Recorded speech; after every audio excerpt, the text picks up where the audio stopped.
Today on the Videomaker podcast, we discuss what's new in camera news. We haven't discussed news in a while, and there's a lot of news this week with new releases from Canon and Nikon, as well as the 1DX Mark III, which we just got in-house, which is not available yet, so we'll give you our thoughts about that. Additionally, you may hear in the background some construction noise.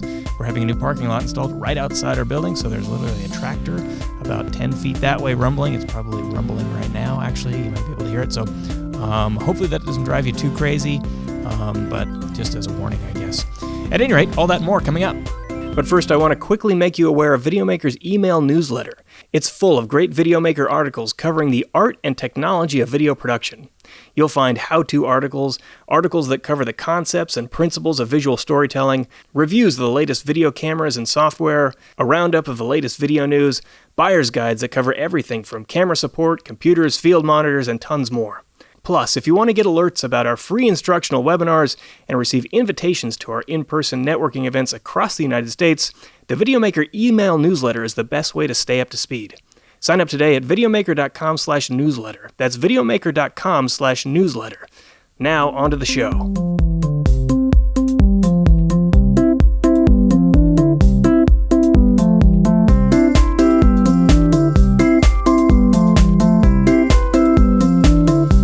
Welcome to the Videomaker podcast. I'm Mike Wilhelm. With me, as always, to my right is Nicole Lajeunesse. Hello.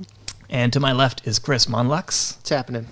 And today we're going to talk about all the camera news. But first, just a couple of announcements. First of all, if you've been listening to the podcast and you enjoy it, we would love a 5-star review on iTunes. iTunes is still the big player, despite the fact that so many people use YouTube and Android and all the like. iTunes is like the dominant player in podcasts, so that's where we would love the reviews. The 5-star reviews are really helpful for new podcasts like ours.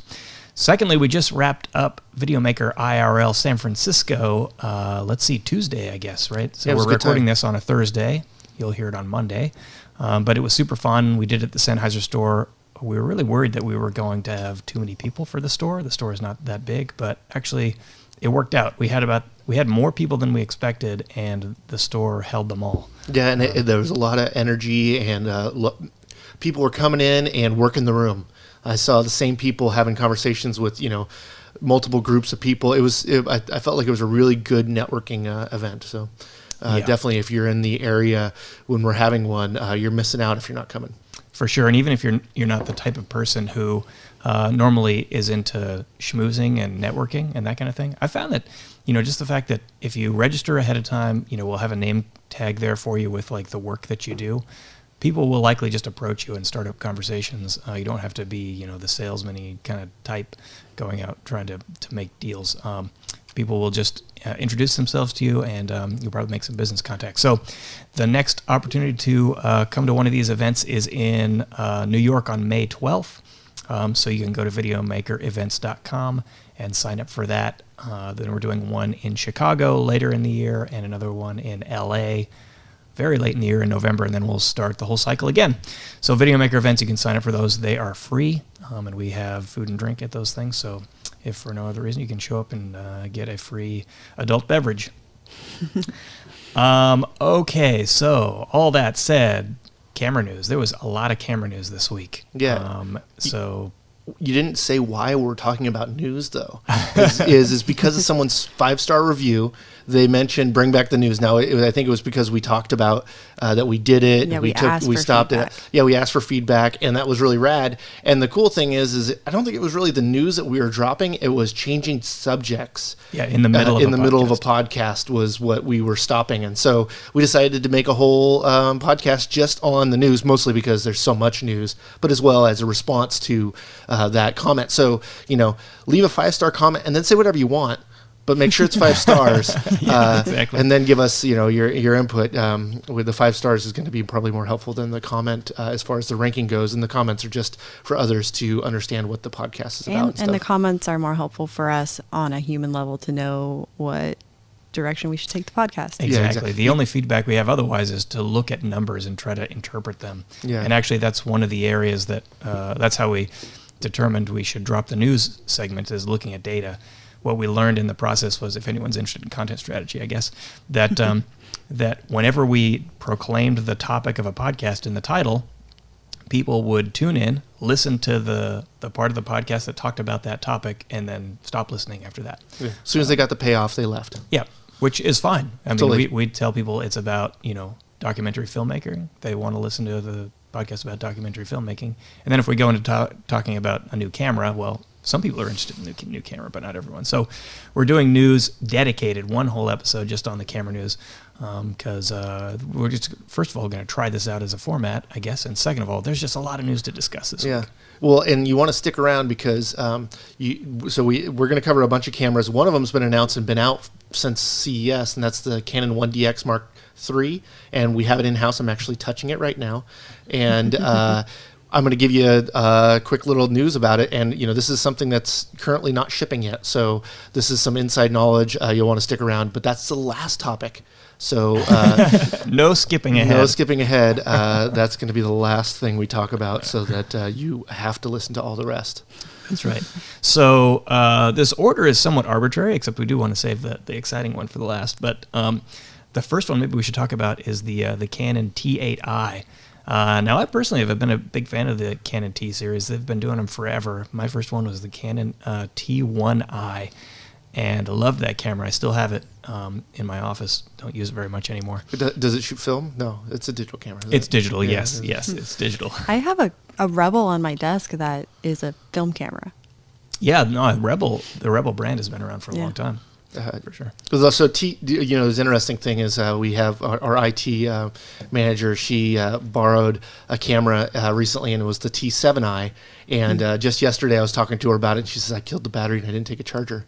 And I was like, "Well, you're asking for a charger on the day that it is replaced." I thought that for whatever reason was funny timing. But nice. the T7i we gave best budget DSLR, I think, or I don't know what the title we actually gave it, but I know it holds a title because it's affordable. Maybe it's best online video budget or something. But it had the flip out screen, and it had all of the things that you need for a good price, except for, which I'm not sure if it was if 4K is necessary for that category. But now with the T8i, that's the big update is for video shooters at least, is that it's now got 4K. So that means now like the whole line of Canon is offering 4K. Only, I don't know how many years Sony's been doing that, but but I do, the 1DX full frame 4K. It's the first time from Canon. Pretty amazing. So the T7i currently holds our spot for best budget option for hybrid photo video. Okay. So that because makes it's sense. a full DSLR, Yeah. There is something magical, I think, about magical. I guess it's more organic when you're shooting photographs to look through an optical viewfinder and see reality through the lens rather than a digital representation of reality. And so if you're the type of person who is making the leap from shooting on your smartphone to shooting on a dedicated camera, shooting with a DSLR through that mirror really feels like a new and organic experience. I think one of the big things about that is that the mirror doesn't change the exposure depending on whatever you change the exposure on the camera to. So, that might seem like, well, I want to see through, an EVF allows you to see and the exposure as you set it. But, you don't get to learn the hard rules through, you'll have to take a picture and look at it versus seeing it as it goes. And I think that's a better learning tool. Now, is that a better tool to capture the moment at the time? No, it's going to be beyond you already. But if but likely if you're starting out and you're trying to get into that space, hopefully you're not capturing something that is fleeting, or if you are, you're set up for that. But regardless, I think that it's a better learning tool, kind of like how I think Avid is a good learning tool for video editing. There's a lot of hard parts of it that you got to know to be able to make that. You learn the ways.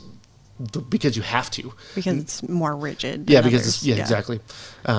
Which is not something everyone wants, but I think that you make a good point of like using a DSLR where you have to kind of intuitively learn how the exposure works and like be able to predict that in your head is definitely good for learning the mechanics of like photography.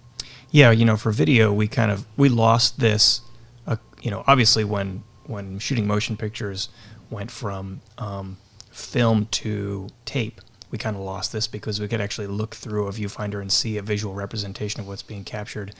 But we kind of lost it again when viewfinders went from black and white to color. And so for video, it's been, boy, how long has it been? 10 or 15 years since we've had color viewfinders. And so, that training wheel effect has been in place for us for a long time. But for photography, it's relatively new. I mean, people have been shooting photography through mirrors up until, most commonly, actually probably still most commonly outside of smartphones. Yeah, well, DSLRs still are more used than mirrorless, although mirrorless is the most rapidly growing. The majority of people are still shooting a DSLR. Yeah, but definitely shooting with photographs with a mirrorless camera is kind of like riding a bicycle with the training wheels on all the time to a certain extent. As in, like you said, you're looking through the electronic viewfinder or at the LCD, and you're seeing the exposure pretty much exactly as it's going to turn out. Not exactly, but close to it. You can see your errors pretty especially in exposure, a lot faster. You're going to know it before you. Yeah, and you can see them and make adjustments without being as intentional in your adjustments. So you take a picture with the DSLR and you look at it and, it's too dark. What am I going to do to fix that? Whereas I think with a live viewfinder, it's easier to just scroll around until it looks right. Yeah, before you even press the shutter. Yeah. So, well, the other thing though for a DSLR versus mirrorless is that mirrorless, the focus by wire is a weird feeling if you're used to, especially if you're manually focusing. It's not as snappy. It's not as intuitive feeling. Now the autofocus have gotten a lot faster, and so that's definitely there. But when you're focusing manually by wire, and what we're talking about that is that you're not actually focusing, you're not actually moving elements. You are telling a command to electronically move those elements. So the difference is really from your mind to your hand, from on a DSLR to mind to hand to camera brain. With the mirrorless, and they are pretty fast, but it's still it's not as intuitive when you're starting out with that. And I think it's nice to have, especially as on a video side of having, we're used to we want to with cinema lenses, have those hard stops, and that the muscle memory to go from one thing to another is always there. That's why a good focus puller is someone that really has done it a lot, because they just know this much of the turn of the hand is going to get them 2 or 3 feet of focal distance or what have you. Right. That's the way they're able to turn into kind of robots, and that you trust it over a focus puller over the actual camera doing it. And just for a quick jargon definition, I guess. So focus puller is a person's job during a video or film shoot whose job it is to pull the focus. Yeah, to make sure someone's when focus needs to change in the middle of a shot, their only job is to put their hand on the lens or on the follow focus and follow the action. Yeah, and so they're literally getting the things into focus. So when you're seeing that shot of someone walking along the way and they're staying in perfect focus, and you've been trying to do that, that's like someone's dedicated job. They're not moving the camera. They're not choosing the composition. They're not directing anyone. They're keeping the subject in focus. And that is, in Hollywood, a very, you could do all your life just being someone that does focus and like. That's how important it is. Oh yeah, I just watched, watched the Oscars, and they all thanked those people that are all crowded around the camera, and so I think that's a really important thing, and that, once you find that person that does your focus the way you want it to be, pulling the focus, you stick with those people. That's like finding a good DP or someone else is a crew member you keep around. So the T8i, I think, is it comes from a line that is controversial, I guess, in the video world. Canon has always been popular, but at the same time, video shooters have rightly criticized Canon for kind of not keeping up with video technology. And I think Canon set itself a high bar with being like the the video DSLR in the very beginning of the DSLR revolution, or whatever you want to call it. Like, I feel like that kind of set them up for everyone to just be disappointed. In hindsight, though, I kind of think they accidentally stumbled into that. Like, they made this thing, right? You know, I mean, and so then they did, and then they added. Like, wait, what are we doing? They added video to the 5D Mark II to appease, I believe, the Associated Press, who needed their photographers to occasionally capture video clips. So they put it in there for them, and lo and behold, it turned into movie makers. Yeah. I need this. Yeah, exactly. Yeah. Well, I mean, I still remember the first time shooting on an interchangeable lens camera and just being like, I've tried so many tricks getting this way with a camcorder, and it's like comes with ease without a lot of like really hard thought of like, I got to zoom in hard and shoot. Thought, or like extra gear. I remember my friend saving up for like a teleconverter or whatever it was. A lens on the end of a lens. Yeah. That's some good optics. His camcorder could get some depth of field, actually. So the reason I think that the T8i or the T Rebel line is such a good camera for so many beginners is that obviously it's fully manual. So if you want to learn the art of manually controlling your shots, it's great for that. But it's affordable. It has all the video features you need in terms of microphone inputs, the flip-out screen. It teaches you how to take great photographs, and it introduces you to the EF line of lenses. So if you want to start building a lens collection, you're going to start out in great shape because these little cameras, even though they use a smaller sensor than the big Canon cameras, they do accept the higher end lenses. So you could start to get EF lenses right away. Like when I bought my T1i, the first lens I bought was their little nifty 50, and it was an EF lens. So if I went out afterwards and bought a 5D Mark II, I could put it on there and it would work. So it's just a great like jumping off point if you plan to grow with that system. Yeah, and in the T8i, you know, the whole T line, they're APS-C, so you're talking about a 1.5, 1.6 times crop factor. They're not really tiny. This isn't a Micro Four Thirds. It's not a really tiny sensor camera, so you know you're not having to deal with that. You know, photographers have long attested having the small sensors. You know, the GH5 is not the favorite for photographers. And most of them would say because of the sensor size. Now, I can't say I've done a lot of photography with it, so maybe it is a great camera for that. And Chris Nichols from DP Review, he said it was his favorite. So you know, maybe you just don't need that sensor size. But you're not getting that much smaller of a sensor than the much more expensive, 3 or more times as much money for a camera body with like the 5D line or even the full frame mirrorless. So it's $750 without a lens, and then it's kitted with the EFS. So the EFS line is the made for APS-C, so you wouldn't be able to put the EFS lens on an EF camera, even though they're the same mount. It's a little strange, but it's just because it doesn't cover the full sensor.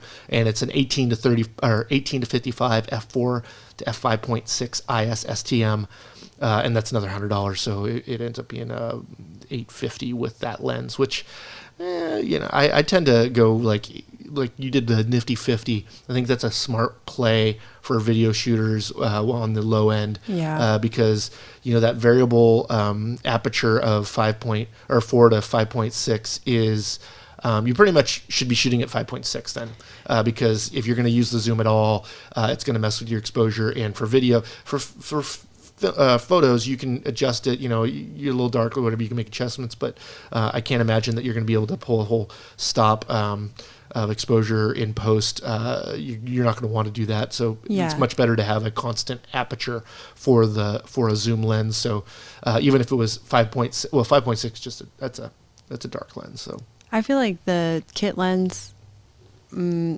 $150 more, you could probably find a used EF lens that you could keep for a longer time. Yeah, and this is 18 to 55, so that's pretty much like a 24 to 70, really. So that's not bad, but 4 to 5.6, especially as DSLRs tend to have a stop or greater or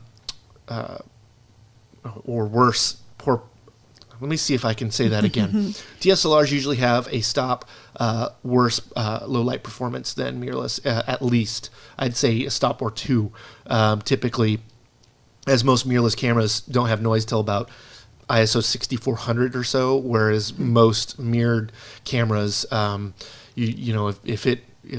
you're at 3200, you're seeing noise already.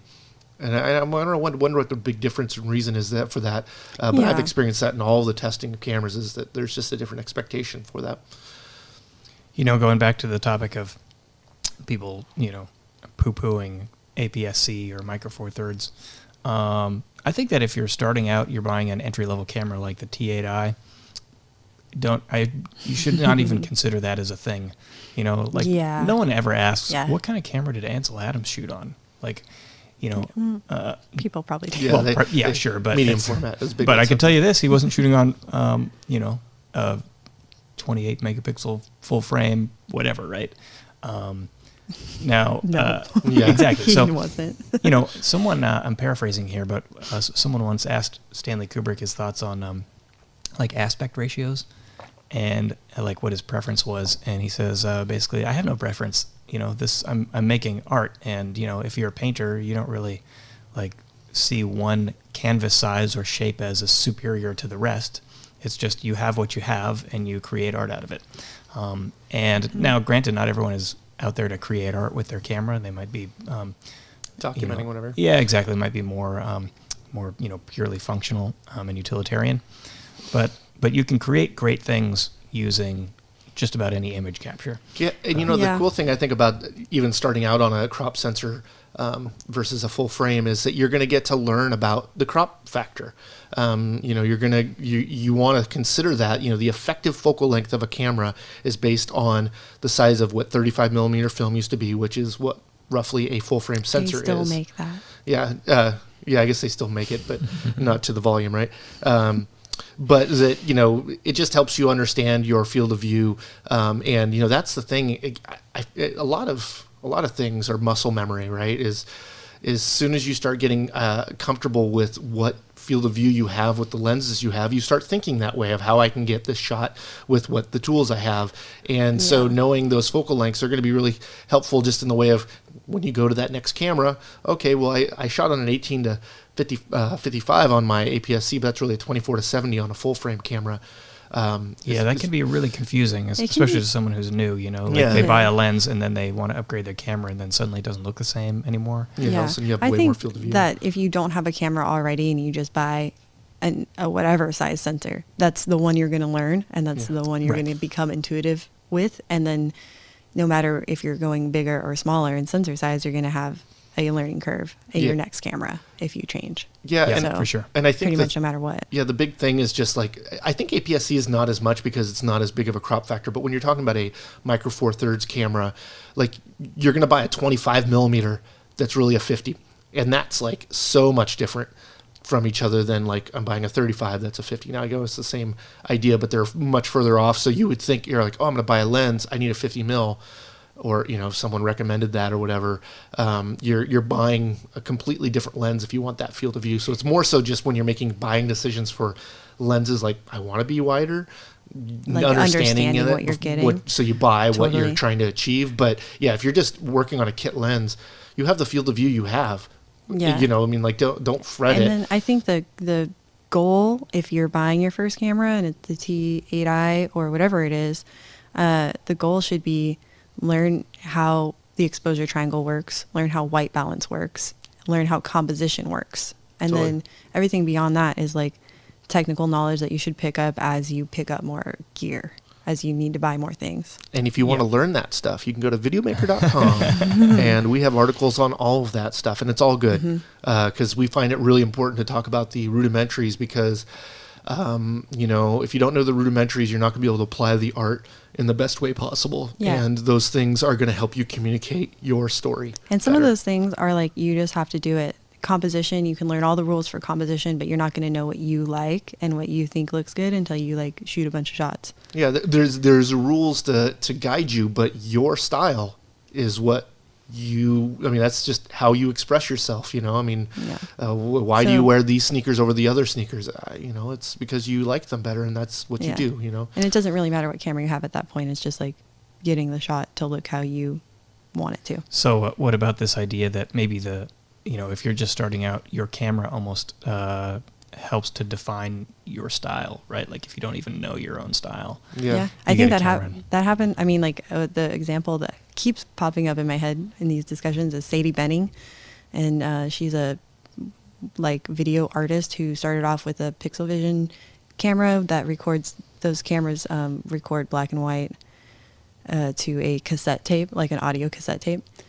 And at first the story is that at first she was upset with her dad for giving her this toy to make her videos with, that she knew she wanted to do video, and she wanted a video camera, and he gave her this toy, and that defined her signature style that made her famous and got her into the Met and whatever, art exhibits and talked about in classrooms around, the world, the country, it's because of that limitation. Those limitations, when I first started playing guitar, I had a guitar that didn't have good intonation, but the first 4 frets of the guitar I could play with it sounding fine.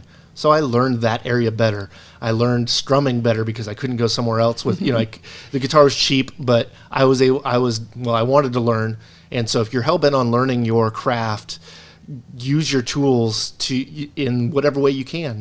If you are limited to black and white or to a low pixel count or to 4:3 or whatever it is, the story is still the craft. So if you are able to start learning about story, whatever format you're shooting on, lean into it. I was actually telling Nicole about a YouTube channel called Wolfpack that I like as musicians, and they really lean into the idea that they're on YouTube, and they, their audio always sounds really amazing, but half the time they're shooting on a phone, and then they grunge the crap out of that phone video, and just lean into it. It's going to be this kitschy thing, and it's just going to have this stylized look because that's what we can do.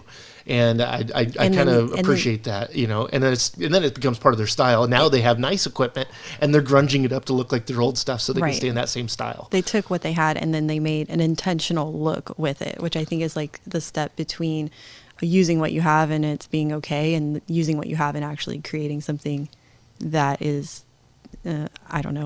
more interesting. Yeah, they came with a creative solution to their quality problem. It's like, we're going to go the other direction with this and make it just, play with it a little bit. They did crazy jump cuts and zooms in on, just like YouTube does in general, is you use what you have and you make the edit more interesting. And I think that's really it. But I think we should move on to the next camera. Yeah, so next camera up, actually it's funny because Chris is like, I don't think we're going to have much to say about the T8i. Yeah, seriously. We say that every time, and then we just, but we didn't talk about the T8i that much. No, philosophical discussion. That's true. So next camera up is a big announcement from Nikon, the Nikon D6, which, I don't know, for video shooters seems kind of underwhelming. Yeah, right? Well, especially being that we have, like, the 1DX Mark III is the comparable camera to, it's the high-speed sports photographer's camera. It's their flagship. And when I was thinking about it, I'm like, well, the thing is if you're a Nikon shooter, then this is an improvement, right? So this is if you're a Nikon D5 shooter. Yeah, if you shot a D5, you get more stuff in it. Right? Yeah, and I imagine when you're in that high end, because everybody I've met with that is a 1DX shooter, they have some big money in lenses because typically, wildlife, sports photography, those things that need that really fast hit rate, and just have the precision of those high-end flagship cameras. You have a, 500 millimeter lens. You have some crazy lenses that cost a lot of money, way more than the body ever would. So you just are gonna hope the next one is good. And I think for photographers, it's pretty good. 14 frames per second. But, the 1DX shoots 20 ad nauseum until you run out of storage. Yeah, so they say that the killer feature of the D6 is their upgraded autofocus system, which usually benefits photographers more than video shooters. But I think that maybe the reason why this feels underwhelming, not only the fact that the 1DX just came out and is a real leap forward for video, But the fact that the Nikon Z6 is just such an incredible video camera and getting better. Yeah. That the D6 comes out and it's like, why would I ever get this for video over the Z6? You know, I think Nikon might be taking the same playbook as Sony, because Sony has the A9 and the A9 II, and neither of those are very exciting video cameras. In fact, I think they reserve themselves as being like more, you know, that these aren't for shooting video. They sure they can, but we're not going to give them all the awesome features. Although it's the flagship, which seems a little different. Whereas Canon goes, we're going to put out this thing at the very top, and it's all of the technology that's going to filter down into all the stuff we release after it. It tends to be when Nikon, or how Canon goes, here's our innovation, expect this, moving on. Yeah. So Nikon sort of put their video innovations in the middle of the line. And when they're mirrorless, right? Yeah. Well, that makes sense. We were just talking about the differences between mirrorless and DSLR, and all the benefits for DSLR shooting are mainly for photographers. Yeah. So if you're not a photographer, maybe Nikon is thinking, if you're not a photographer, you don't care about the mirror, let's just make our mirrorless cameras our video cameras. Yeah, so that's one thing that Nikon is. This is not new for Nikon, where they release some crazy video feature, and they put it in a number of cameras. And if you're shooting video primarily, spending more money does not get you any more video capabilities.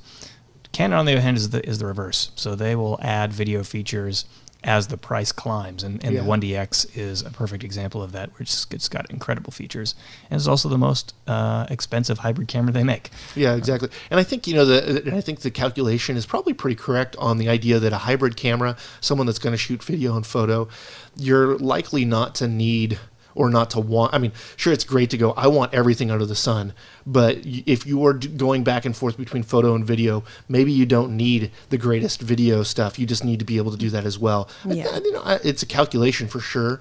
Or if you're a videographer going into photo, like it's the reverse. Like maybe it is the most powerful autofocus system in Nikon's history, but if you're a video person who never uses autofocus, like, does that matter? How good does it have to be before you'll start using autofocus? Yeah, I mean, if you're just a pure video shooter, then it doesn't matter that much. Although autofocus in these cameras for video has gotten quite a bit better over the years. So much better, yeah. I mean, the continuous autofocus, you know, because you'd have when they first announced, Sony first announced eye tracking for animals, and it's still not in video. So, you know, take all the cute kitty pictures you want and dog pictures and wildlife and what have you, but you know it's not going to help you when shooting video. But you know that stuff does trickle down eventually. So it's kind of feels like every iteration, the thing that didn't make it to video that was only in photo before, the next version it's in video now as well. Which you know it makes sense. I mean, especially with eye tracking and that kind of stuff, that's a lot of computation. So it makes sense that you'd need a more. That's when the processor really matters. I don't typically, you know, it's like, oh, the new made up word number 5 processor that means nothing to me. You know, it's not like they break it down as like a CPU does or what have you for. But it basically is. It totally is. But it's just the next one. It's not like I could choose to have the 1DX with the old processor and have it cheaper. I just buy an older camera to have that. So it's not. It doesn't seem as important, but it totally is the thing that leads the innovation. It's the thing that allows for that better low light performance, that more dynamic range, the faster autofocus, the higher. You know, you can be able to shoot. I mean, like internally. Some of the high bit rates. That's all about the processor. It's got to be there. Yeah, but you know it's interesting. So like it says the hero feature of the new camera is the new 105-point all cross type AF system that Nikon's calling the most powerful AF system in Nikon's history, and it's just interesting because like you just looking up at the go up the page. Sorry everyone, but if we just go up to how many points are on like the T8i, I imagine it's actually more points.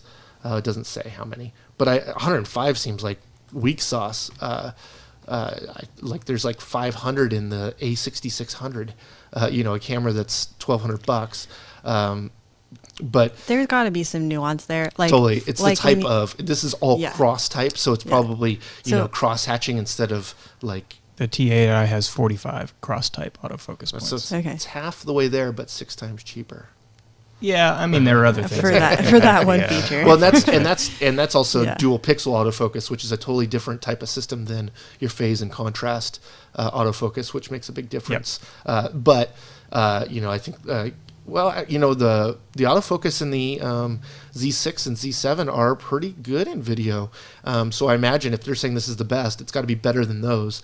Now, do they serve that same autofocus system to us video users? Yeah, I don't know. Keep in mind that we're comparing the Z6 and Z7 mirrorless cameras to the DSLR. Exactly. Well, and so I think that gets us to our next topic, but I think we have a break. Yeah, let's take a quick break, and we'll come right back with the next topic. For years, Videomaker has been producing quality video training to help you take your video skills to the next level. Now you can access it all with a Videomaker Plus account. We've got courses covering it all. From learning about how to navigate your camera with our course on camera controls and settings, to learning about color grading or even how to start a video business, Videomaker Plus has something for you. The Videomaker library's content is split into 4 levels. If you're just starting, try our inexpensive starter level membership, which gives you access to essential video training and a digital subscription to Videomaker magazine. For the most professional training, go all the way up to our professional tier membership, which gives you access to our entire library of training and covers advanced concepts like running a video business or becoming a documentary filmmaker. Plus, the professional tier is the only membership with access to our popular webinar recordings. Get started today for as little as $1.67 a month, $1.67. Sign up today at videomaker.com/VM+. That's videomaker.com/VM+. Okay, we're back. So we just had actually kind of a lengthy discussion about whether or not we should even talk about the next product. So I say that means we probably should talk about it. Yeah.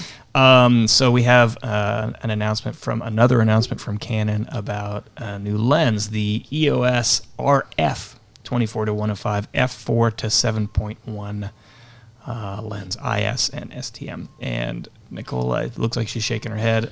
Chris, I know, is at least internally shaking his head. Yeah. Well, it's funny they're announcing, and it's pretty much like the kit lens that they're going to be shipping with the RP and the R. If you is get that confirmed, or are you just no? That's okay. In there. Yeah, that's what it's will be sold as a body and lens kit with the EOS R and RP. Not the kit lens, but a kit lens. A kit, yeah, it's probably a choice of ones, but 24-105, awesome. Yeah, great focal length. I'd have to say that I have disliked until shooting mirrorless cameras 24-105 f4s. And so the idea of an f4 to f7.1 24-105, not a fan. Okay, you said before you started shooting mirrorless cameras. Why is f4 acceptable on mirrorless cameras but not on a DSLR or other camera? Because they tend to be more sensitive. So I can shoot at a proper exposure at f4, not need anything below that, unless I want a shallower depth of field. The sensors in full frame mirrorless cameras are more sensitive than DSLR sensors. Well, if you look at Sony's line, they have way better low light performance, or historically have, and other cameras are catching up. So yeah, although we're talking about Sony versus everyone Sony else camera? versus Canon versus Canon. So let's talk Canon versus Canon. The EOS R that's shooting me right now has at least a stop. I think it might be 2 stops greater low light performance than the 5D Mark IV that has the same sensor in it. Well, yeah, we're talking at least 2 years of innovation since then, right? Oh, you're saying it's the same sensor? It's the same sensor. Well, yeah, it's a different processor. Yeah, that's exactly. The difference that's making it. Exactly. Yeah. But what I've seen just typically from DSLR to it's Nikon D850 Z7. Same thing. And that's contemporary cameras. That's contemporary. I did the R versus the EOS R versus the 5D Mark IV. Same difference. That's 16 to 35. We need to put the 24-105 on the 1DX and the EOS R. And see the difference? Yeah. Okay. But I mean, that's what these are two. That's not even brand new. That's like a year old now, I guess, right? That's a year and a half old. Yeah. So the main gripe here about this lens is it's too slow. So it's really unusual to see something as high as 7.1 on a lens. Not only that, but 7.1 doesn't show up on my camera because I have it by third stops. So 7.1, I'm like, where's this 0.1 coming from? Well, I mean, not only that, but like, I mean, 5.6, and you're starting to be like a little bit bummed. But 7.1 or just even 7 flat or whatever the stop would be. That's 2 stops over. Now, given that 2 stops, no, 2 stops is kind of great for a changing aperture zoom. Like usually it's less than that. Usually it's like 4 to 5.6. Yeah, that's what that's why I threw out 5.6 because that's the range that I normally see. So I wonder if this is Canon trying to compete with the budget lens market. I guess, right? So I feel like that's what it. They've had the RF 24 to 105 f4 out for a while. It's an $1,100 lens. This new lens is $400. And when I heard that price, I was like, oh, okay, maybe it's justified that they had to make compromises. I don't know. I mean, maybe this is their beginner lens, right, for the mirrorless, a beginner zoom lens for the mirrorless. Line. Take it in effect that a EOS RP is $1,200 new compared to every other camera that there's no full frame that's even close to that. $2,000 is the cheapest full frame next in line. So I think it fits that. And they don't have in the R mount a lot of I'm calling them L series just because I'm used to that. I'm not sure what they call it. I can't remember what they call it in the R mount. But this is their like the middle of the line up for, so I guess it's the I don't have the stupid model number here in front of me for whatever reason. Where is it? Where'd it go? Sorry, but it must be right there in the middle. Dead air. Dead air. Oh, there it is. I just need to move over. So this is the RF 24 to 105 f4 to 7.1 IS STM. So the STM is the line. So they have a 35 millimeter, but they don't have many that are in this middle of the line because Canon came out swinging with really expensive, really high quality lenses with their mirrorless. So now they're backfilling with more affordable lenses. But this just is like, I don't know. I saw that 7.1. I'm like, really? And you're like, nope, that's not interesting. So to go into our debate here, that we were debating if we would even talk about this lens because it is seeming like kind of a bummer lens, right? Just not a whole lot to talk about other than it's cheap. But that I read because it was an ad for it on Facebook, and I was just like, oh man, people are gonna just have a good time, just crapping all over this, right? Get your popcorn ready. And sure enough, the people are like 7.1, oh my gosh, and people are like, well, that's the same as shooting 5.6 on an APS-C censored camera. And of course, my first reaction to that is there's no APS-C size sensor with an R mount, so your argument is invalid there. But Nicole had even more point, which is actually valid to the physics of it. I just think there's this commenter who some random guy on Facebook, I guess. They're nameless. I think was confused on the impact that sensor size has on exposure. And so they're saying that a smaller sensor will get a darker image at the same aperture, I think is what they were implying. Yeah, they're saying so like 5.6 on or 7.1 on a full frame is the same as 5.6 on the APS-C. Actually, I'm reinterpreting this maybe. They were saying that you are okay at shooting at a lower exposure or something because of the noise levels. Maybe was part of their concern. I'm not sure what their concern was, but I think that the difference between a smaller sensor and a larger sensor is that you have more room on the sensor to put either more pixels, which is like the more common thing, or larger pixels. So if you think about pixel density, then so it's pixel density. So if you think about the GH5, it has GH5S has a lower pixel count of like 10 megapixels or something, and it does better in low light because of that, because each pixel can collect more light information. Yeah, better example is the A7S or A7S2. Maybe that's what I was thinking of. It's like a 12 or 14 megapixels versus like 20 on every other full frame. And so you see that and you're like, why does it have such a low pixel count? And it has a low pixel count so that it can be more sensitive in low light. Yeah. It can collect more light. So just having... Yeah.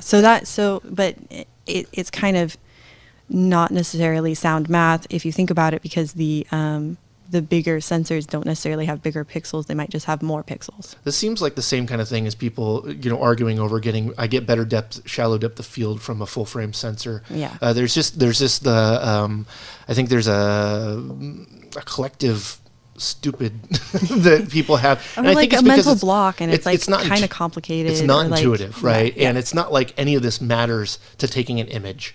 This is just the inside math of the camera, right? So if you want to be a tech nerd, cool, you should understand this. And I want to understand it because I want to know how my camera works, but it's not important to making my camera work well. I can do that and not know anything about my camera. I just need to know how to control it. Yeah. Yeah. Okay, so I have an argument for this lens. So this is an STM lens, and the STM is Canon's. It's like the autofocus motor, essentially, right? And the USM is the other version, which is ultrasonic.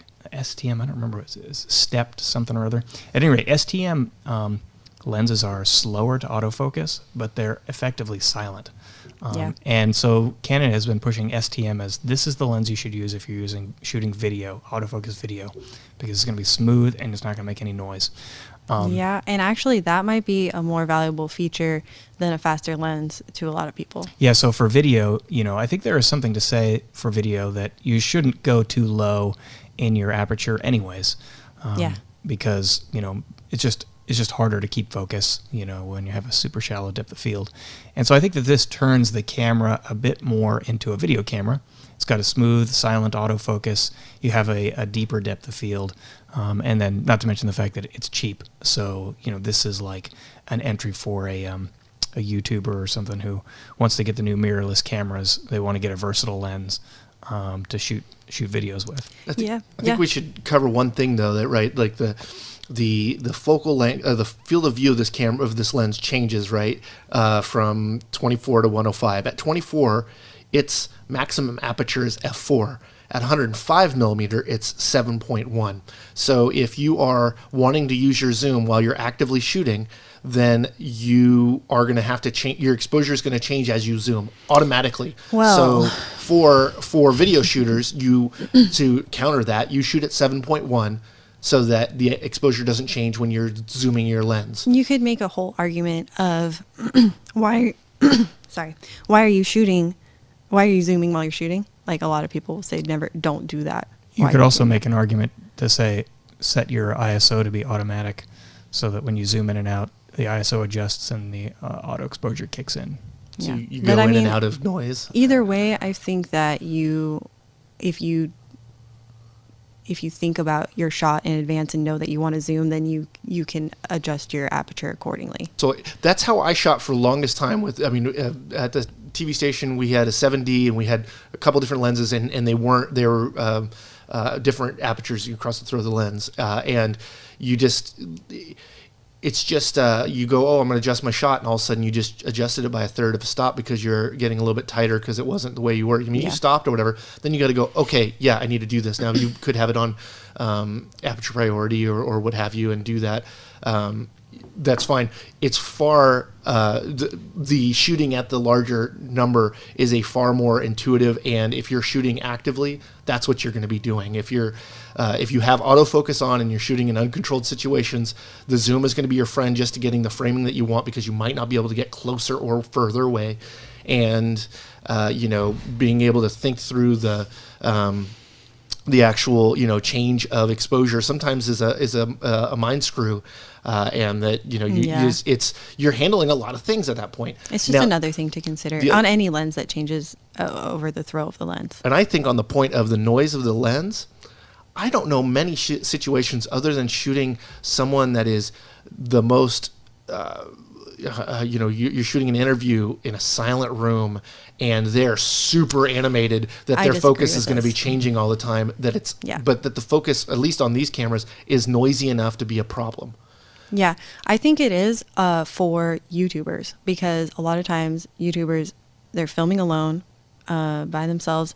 They need it to be on autofocus because I don't know why they think that they do, but they do. They put it on autofocus, and then you can hear the lens autofocusing, and it's really distracting. They have the little camera top microphone too, right? Yeah. That's right next to the lens. Yeah, so this is like a common setup for YouTubers, and if you can be like, this lens will eliminate that noise, like I think that people would be excited about it, because then they can still use autofocus in that situation where they're shooting themselves and they don't want to be adjusting, they don't have the opportunity to adjust. I would say that would be true if this was a wide-angle lens, but it's a 24 millimeter on a 1.5 to 1.7 times crop factor when shooting in 4K. Maybe you're shooting in HD, but yeah, I don't regardless, think 4K is maybe another part of the argument. I don't know. Its justification doesn't make sense right now where they're at. However, I'm sure with the roadmap and what they know is going to be coming, and of course that there aren't that many mount lenses that are affordable, this is just filling out the space. But it's not blowing the doors off of anyone's ideas like, oh, finally. Except for the people who wanted a cheap lens that was quiet. I think cheap lens and they want to use it on their new RP camera that they got. I can think of specific examples where the autofocus noise was very distracting in videos that I've watched, and I can also think of a specific example when Wheezy Waiter recently got a silent autofocus lens. He was stoked about it. I guess I don't watch any YouTubers that have ever been distracted by it, and I've never shot anything that the noise from. But you're a good shooter. You don't rely on those big. Yeah, and that's the thing. If you're not relying on autofocus, then it's not going to matter if it's making noise. And where's the mic? That's the bigger answer. I think is if the mic's on the camera, sure, you're going to hear the camera operating regardless, and it's going to be quieter, so that's good. And they will. I mean, that's the thing is like the jumping around. If it's hunting, sure, but if it's just moving the little bits, it really depends on how where the microphone is to that lens, because you get a little bit further away from it and you can't hear it. I've had cameras that have a fan on them that isn't a big deal unless you have a microphone on the camera. I'm not saying that they're shooting in the best way possible, but this is a situation that I've seen, and people will be excited. So here is my recommendation if you are interested in this lens. Don't buy it. Instead, get the regular EF 24-105. And get an adapter. Yeah. Or they have a 24-105 R series. Yeah, well, it's $600 more. No, $700 more. Oh, it's $1,100. So the equivalent. I wouldn't pay that in for that the lens. EF mount is about the same price. Yeah. So.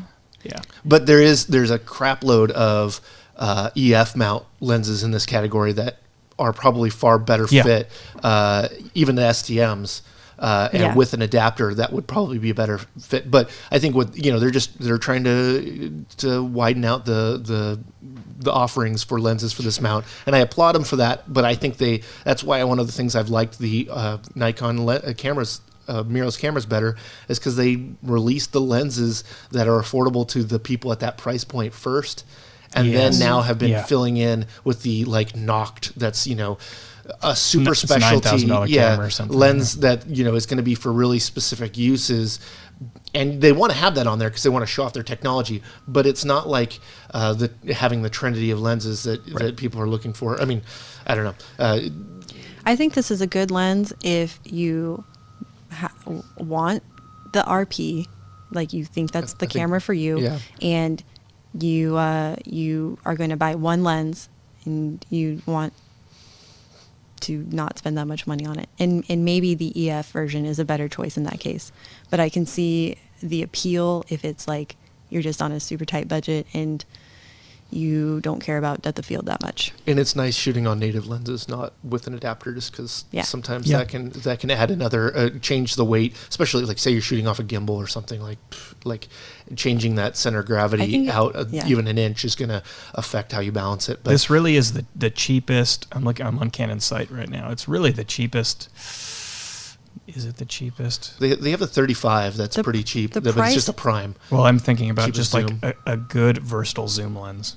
Yeah, well, and that's why it's gonna be kitted with it. Because that's why I'm saying you only want to buy one lens. So you buy a zoom lens, and you make sacrifices because of the price. And I think the price justifies the sacrifices. But if you could upgrade, you probably should. If you're all wondering what that beeping is,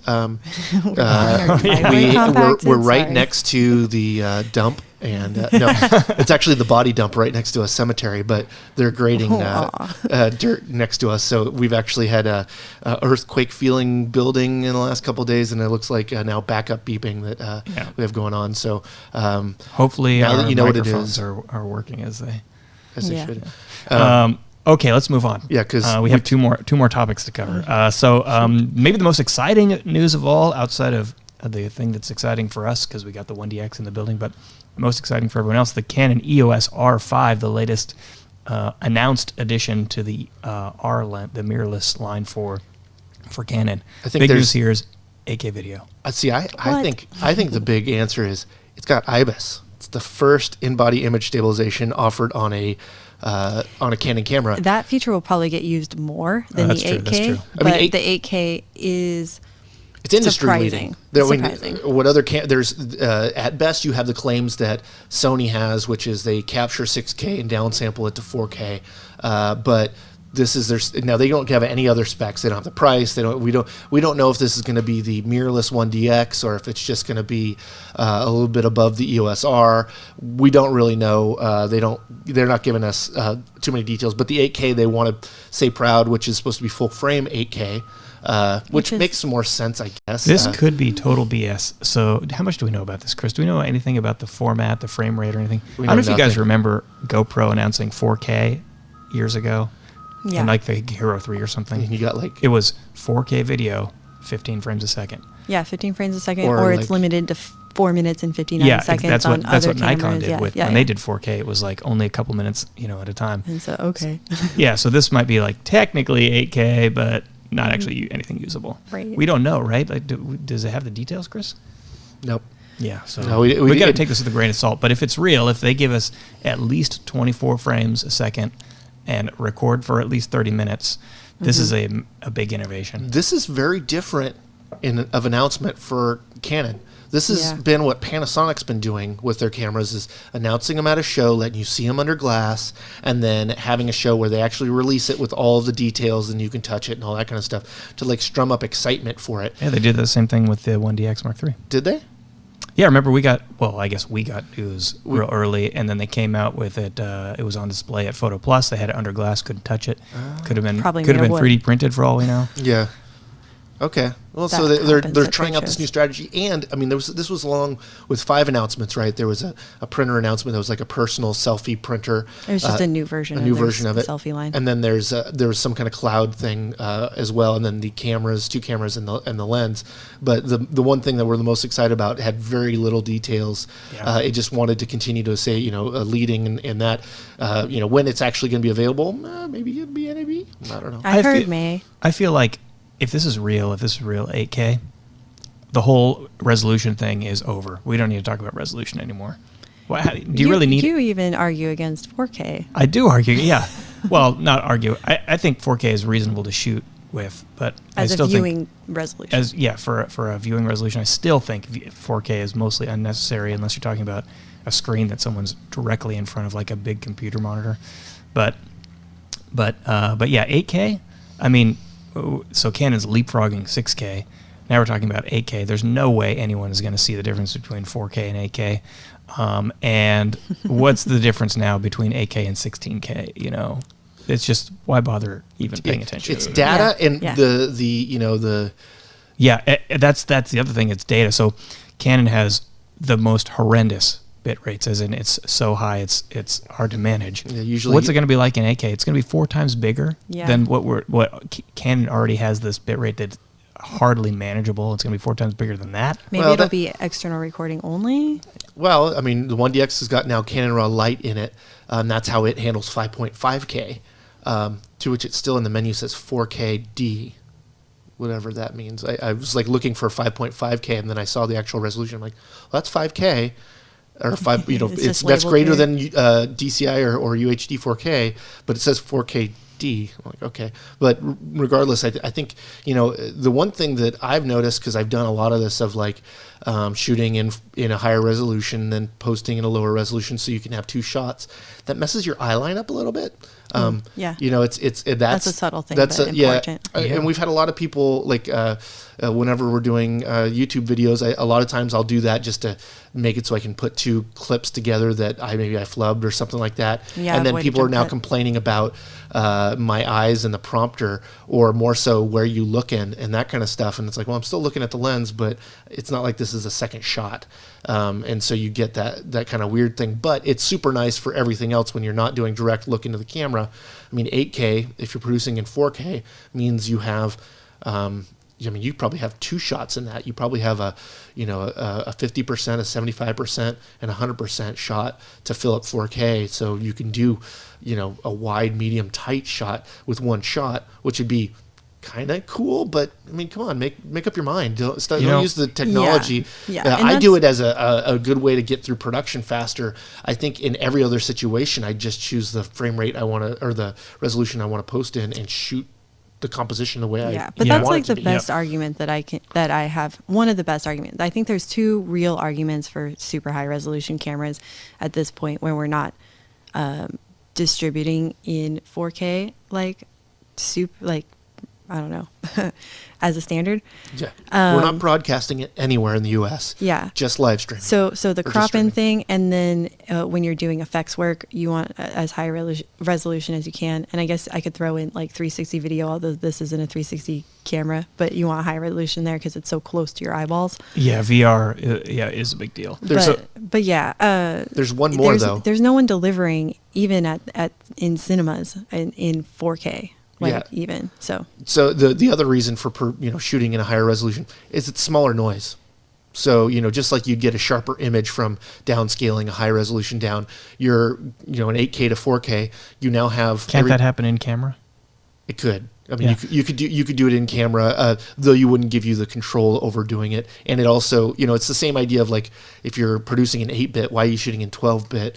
It's so I have more control in post to do what I want to do. But it's not. You make creative decisions in the field, and don't and that's just do the it. same argument for like when you have a super low light sensitive camera. Like, shouldn't you just be putting up lights instead? Like most cases, the answer is just put up more lights. Some situations, obviously, run and gun shooting type situations, you're not going to have that choice. But here's my argument, and I'll start my argument with a question.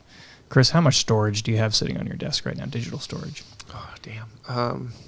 48 terabytes plus 32. Terabytes. Okay, I'm not a math major. I'm going to add this together on my calculator. 80 terabytes on my desk. Okay, so 80 terabytes. And I think I recall just like the other day, you're like, I got to look for getting some more storage here. Yeah. 80 terabytes. Who has 80 terabytes? I mean... Like literally on your desk. Yeah, and it's just about full. This is like $20,000 worth of storage on my desk. Exactly. This is the 12 big and a Shuttle XL. And we're not making an incredible amount of video. We're making like a YouTube video a week or two. Yeah. My problem is I'm shooting in like 12-bit and sure.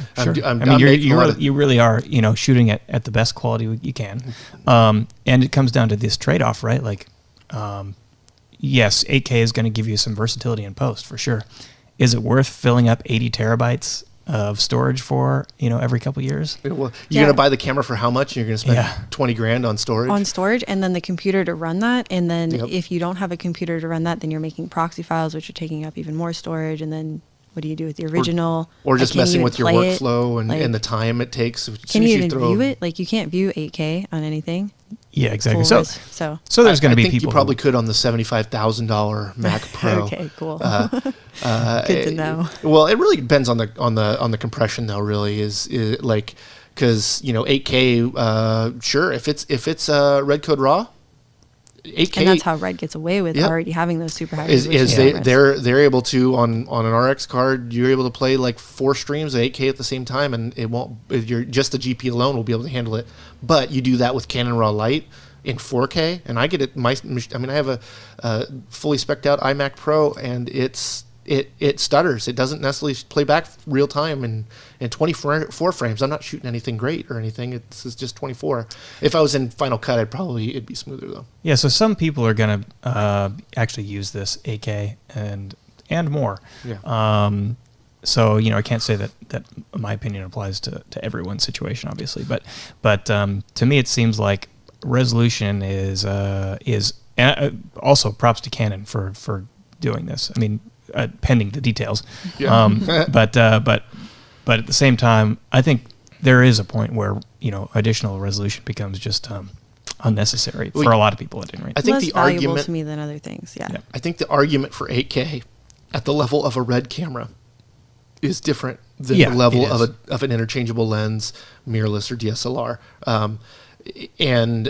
Just because budgets in general are far greater in those situations, and the need for future proofing your data. So like the light, how much that thing is going to make you over time if you're able to upgrade it. I think of like Friends was shot in SD and they have 4K Friends out there. It's like, what? And now that's all up converting and everything. But if they shot that at an 8K at the time, then they'd have a lot easier transfer through it all. And Friends and Seinfeld and those shows, they're going to be making millions of dollars for decades, as lots of syndicated stuff does. I mean, Friends looks fine upscaled. Yeah. Maybe in a more cinematic example, I would be more convinced. If they were older, it wouldn't look so good. But I actually don't mind the cheesy look. I mean, not the cheesy look, but the dated look. I mean, so the other day, it's a story, right? The other day I had a urge, I guess, to watch some old '90s sitcoms. Because I was big into sitcoms in the '90s, as was a lot of kids, right? So I turned on an episode of Golden Girls. Oh, yeah. And great show, by the way. We watch Golden Girls at my house a lot. Yeah, it's an awesome show, by the way. Just a note here. It's got to be the first and last, major television show where the cast is old women, right? I can't think of not only that, entirely but they focused on them. Are like their language is a little risque. Like sometimes Blanche. You just hear them saying stuff and I'm like, whoa, this was during the 80s, and the reason why they got away with it is it was a bunch of old ladies talking to old ladies. If they were talking to men, or if it was men saying the same thing, it would have a different thing. Now, I don't think that's a double standard, but I think it's just easier. It's kind of like cartoons swearing at you. It's a little easier to get that than someone. At any rate, it doesn't look great, No. And so, but at the same time, you watch these old shows and it just sort of takes you back, to when you're a kid on the couch. It would be weird if all of a sudden, I think so too, looked too modern or something. It would be weird. It would be disconcerting. But I would say even the same thing about The Simpsons. Like, I love watching old episodes of The Simpsons, and you could tell that these were hand drawn, and actually that coloring wasn't Yeah, the animation process especially has changed so much over time too. Disney Plus got into some trouble with that because the aspect ratio. Yeah, they cut it all up to make it 16:9, and like if you don't do pan and scan or you don't readjust every scene, that's not going to work. Yeah, especially The Simpsons put jokes on the periphery of the frame. Yeah, exactly. Like the I remember the first jokes about bugs, that they had them like in each corner and they were all interacting and then fighting and stuff, and they're like, get off the screen. Can't see any of that.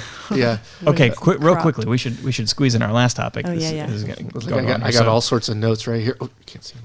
Okay, so Chris, I guess we'll let you take it away. So we got the 1DX, and you're the only one who's tried it. Yeah, so I haven't shot it that much, but I've shot it enough that I have some preliminary information about it. But the first thing is, if you don't know, it's the first outside of the cinema line to shoot Canon RAW light internally. So you can shoot, and that's RAW 12-bit, and currently I cannot play that in Premiere. So I'm having to transcode that stuff in Final Cut and then edit in Premiere if I'm using it. But I've done a couple tests. I've done our dynamic range, and surprisingly enough, for a $6,500 body, it's only got 12 stops of dynamic range. I'm actually writing a review for the A6600, and I confirmed 14 stops of dynamic range with a $1,200 camera. However, the image looks really nice, and it's still got it. I haven't been able to figure out if it's got that same specialness that the 1DX Mark II. The sensor there liked light in a special way, and definitely I felt with the same camera doing the same shot, the 1DX would come out as pleasing without a description of other than I like it better. kind of hard to dissect other than it just has that specialness. Yeah. I haven't experienced that yet, but I have noticed that on it has a better low light performance than in the past. So noise starts around 1600 ISO, goes up to 6400 ISO before it starts to color shift. However, compare that to a mirrorless camera, and 6400 is like the entry level of noise, and usually shifting is, up in the 12,000 or 28 or 24,000 type of 256, 25,600. Sorry, I got to do the math in my head there. But so pretty impressed with it. It's a good continuation. It'll shoot 20 frames per second, stills raw. So go into 2 cards if you want. Till your cards fill up or your battery dies. That to me is like the most impressive thing I've heard. There's nothing that comes close to that. Everything has a limit, so a buffer that it's going to hit. And that, so for sports photographers, I mean, just keep on shooting, but that runs us into the thing that I think is the biggest hurdle for this and the C500 Mark II, although both expensive cameras, is that they have a new media which allows for this faster data rate, but because of the larger data rate, you're going to be filling it up fast. So we were able to get from SanDisk one CF Express. That's the new media. It's the same form factor as XQD, but it's a lot faster, like up to 1,700 megabytes read speeds, like really, really fast. Well more than you need for the data rate on this camera. And a 64 gig card when shooting 5.5K cinema raw light at 60 frames per second is just about 3 minutes. 3 minutes of video. 3 minutes. At 64 gigs. Yeah, so this isn't like limiting, saying you can only shoot that for 3 minutes. It's meaning that your card fills up. It's not the camera's limitation, it's the card, although it still has a 2959 limit, or does it? But are you ever going to hit that? That actually don't know. I can't test it. I don't have a card that's big enough. But so just to give a little rundown, there's only one. There's only one, or there's a couple terabyte size cards, but one that I trust, which would be ProGrade. The other one was a brand I never heard of, which is kind of weird at a high end. It's $900 for a terabyte card. That's a high. Okay, so quick math. Again, not a math major. We're going to look for a terabyte divided by 64. Terabyte is 1,024? 24 gigabytes by 64. 16 times 3. That's 48 minutes of video. 48 minutes of video for $900. So we couldn't even test. Well, we could test the 30 minutes with that. A 512 card is $600 from SanDisk, Sony, and Lexar, and then there's a $550 one from ProGrade. But a little birdie told me that Canon worked with SanDisk on both the 5D or both the C500 Mark II and the 1DX Mark III, so it's unlikely that the other brands will work flawlessly with it. And the reason why I found that out is because the Nikon Z6 and Z7 with the firmware update now can have CF Express. However, they worked with Sony, so SanDisk was like, it's not likely right now that all of the functions would work with our cards in those cameras. So, and probably the reverse as well, I'd imagine. I guarantee it, yeah. And it's not that they're not capable of it. It's just that they haven't updated the firmware on the cards to meet all of the cameras that are out there. So they said it's likely what's going to happen is a couple more cameras are going to have the same media. Then they're going to go, okay, what's on the market? Okay, we're going to make sure we write code so that all of those work, and it'll work with all of them. But currently, in this interim space, that's what it is. In SanDisk, they sent us the 64 gig card, and Canon did not send us a card. So they were just hoping we had one, and the only thing SanDisk would send us was a 64 gig card because they're hard to come by right now. So it's like, in a 64 gig card's $150. So per gig it gets more expensive. Obviously, the smaller the card is. But shooting at 24 frames per second and 5.5K is 4 minutes and 16 seconds. So that's what I'd be shooting. So I get 4 minutes out of the sucker. Same battery though as the Mark II, which is really good for us. So now we have 2 batteries for the camera, and it's going to be a long battery life as they're big batteries, and it's a big body camera. And they moved some of the inputs so that they're all on the left side. There was a couple flash and other inputs that were on one side that are now on the other side, but that's about it. It does 10-bit out the HDMI, but you can also do 10-bit internally to H.265. And this is one of the, I might be wrong, but I'm pretty sure this is one of the first Canon cameras to have HVAC in it, to have H.265. And it seems to be that's the way everybody's getting the 10-bit internally. Yeah. That's how Panasonic's getting away with it in the S1, S1H, S1R, and in the GH5, GH5S. And the trade-off there is that H.265 is actually kind of a pain to work on in post. Yeah, it's like I think efficient to write to. Wow, they're really loud outside right now. But it just doesn't ever play that well. Like, in fact, I'd say the Canon RAW Lite at 12-bit plays better, or Canon RAW. Yeah, 12-bit, but out maybe the C200 because it actually supported on Premiere, plays better than the 10-bit H.265 out of the S1H or the GH5. Oh, now we're rumbling. Oh, we're in earthquake mode now, guys. We're in California, so we're not at all bothered by this, other than, of course, the loose things on the walls that we might have. So we're all looking forward to seeing very brief but very high quality video from the test. I'm excited. Yeah. I shot stills on it at the IRL event, which I was surprised because it looks the same as the last, but no one was like, "Oh, is that the Mark III?" Because you can't buy it yet, and I was hoping for that. And it looks just like the Mark II. Yeah, so no one, you just don't see the one on the side, and the little move. But it does actually feel a little bit better. The grip texture is a little nicer. Maybe it's newer, and I haven't worn it off, but I don't think it wears off. But I like it. Definitely, it's one of those things where you have two of the same media cards, which wasn't the same on the 1DX Mark II, and Canon has not been releasing multiple card slots on at least their mirrorless stuff. So it's nice to be able to do that. And for photographers, they're able to shoot RAW onto both cards so they can shoot a backup of every image. So if you're at this high-end level shooting the Olympics, which is why Canon and Nikon release their flagship cameras, is because the Olympics, so every time the Olympics come out, every 4 years, they're going to come out with a new one of these cameras because that's the camera that they get seen by everybody using, and so very much makes sense that they're announcing it now. But preliminary seems pretty cool. I'm stoked on the specs, but so far nothing that screams out to me this is better than anything else other than the specs. When I was using it for photography, it did great for face auto detect, but we were shooting a lot of faces. So what face it chose when I was doing that, so every frame I got was in focus for someone's face, but they might not have been my subject. Yeah, they might have been in the background.